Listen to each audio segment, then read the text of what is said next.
आप सभी का हमारे चैनल पर बहुत बहुत स्वागत है। तो चलिए शुरू करते हैं। अपने कर्म और कर्तव्य का पालन ही जीवन का सही मार्ग है। कर्म करना हमेशा बेहतर है। कर्तव्य में दोष देखकर पीछे न हटे, क्योंकि हर कर्म में कोई न कोई छोटा बड़ा दोष हो सकता है। जैसे अग्नि के साथ धुआं भी होता है। सदैव कर्म करो।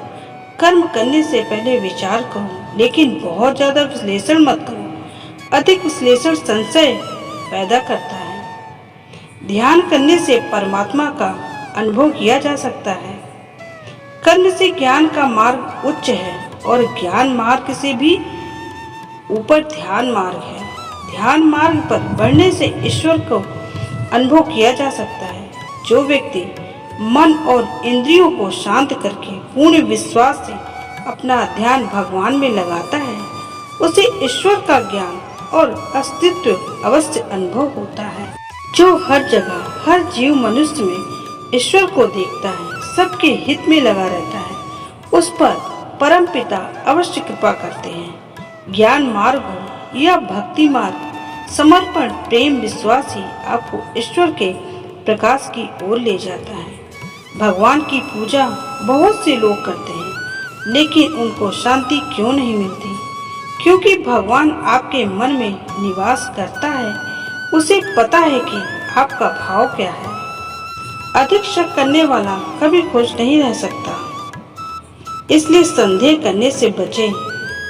अधिक संदेह करने से मन की शांति भंग हो जाती है और व्यक्ति भ्रमित होकर अपने संबंधों को नष्ट कर डालता है।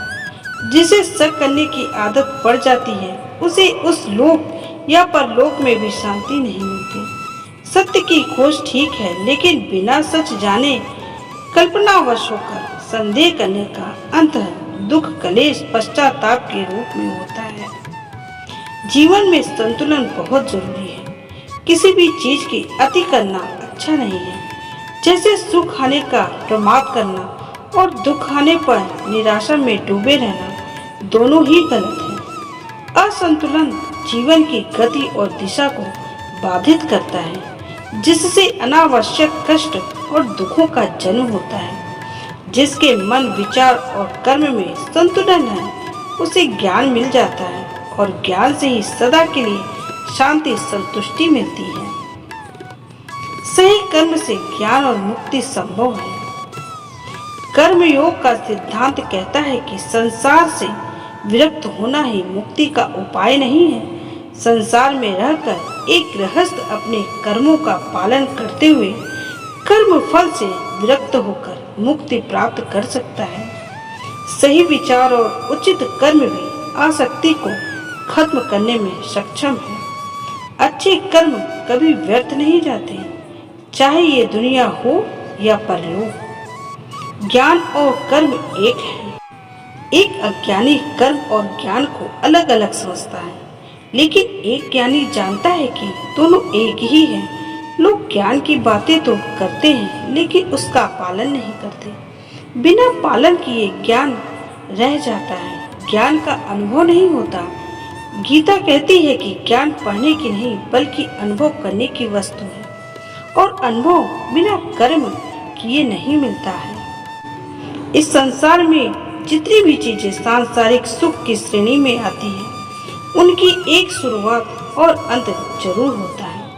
इन सांसारिक सुखों का अंत दुख कष्ट और दुर्गति के रूप में होता है। इच्छाओं का अंत नहीं है। एक पूरी होती है तो दूसरी नई इच्छा आ जाती है। हर इच्छा से प्रेरित होकर कर्म करना गलत है, क्योंकि ऐसे तो अनुचित कार्य भी होंगे। इच्छाओं से विचलित न हो, उन्हें एक विरक्त दर्शक बनकर देखो और वो चली जाएंगे। परम पिता ही एकमात्र हमारे आधार है और अपने हैं। इस संसार में कोई भी अकेला नहीं है। ईश्वर में विश्वास रखते हुए जो मनुष्य कर्म पथ पर बढ़ता जाता है, वो सदा शांति सुख और मुक्ति पाता है। भूत और भविष्य की चिंता करना व्यर्थ है। वर्तमान ही सत्य है। जो भी पूर्ण समर्पण से ईश्वर की शरण में आता है, परमात्मा उसका कल्याण अवश्य करते हैं। आप सभी को मेरी कहानी कैसी लगी, मुझे कमेंट करके जरूर बताएं। और एक लाइक शेयर सब्सक्राइब जरूर कीजिए।